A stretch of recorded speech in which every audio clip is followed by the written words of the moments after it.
পবিত্র ঈদুল আজহার বাকি আর মাত্র একদিন, তাই শেষ সময় জমে উঠেছে পশুর হাট। বরিশালের বিভিন্ন পশুর হাটে দেখা গেছে ক্রেতাদের উপচে পড়া ভিড়। স্থানীয় পশু ছাড়াও দেশের বিভিন্ন অঞ্চল থেকে পশু নিয়ে হাজির হয়েছে ব্যাপারীরা।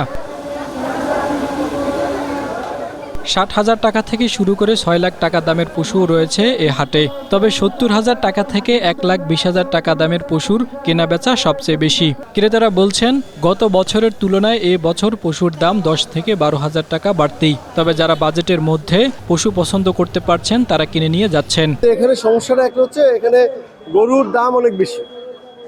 দাম বেশি থাকার কারণে আপনি দেখতে পাচ্ছেন হাজার হাজার গরু আছে এখানে, কিন্তু জাম ক্রেতা এবং বিক্রেতার মধ্যে নিখুঁত না হওয়ার কারণে, তাদের সাথে সমন্বয়ের অভাবের কারণে আপনার এইটা ক্রেতা কিনতে পারতেছেন।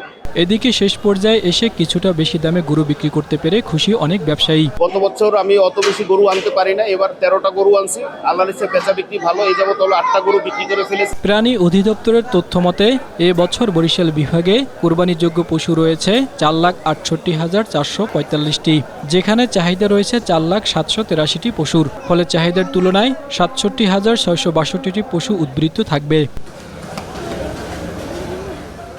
Desk report, Asia post.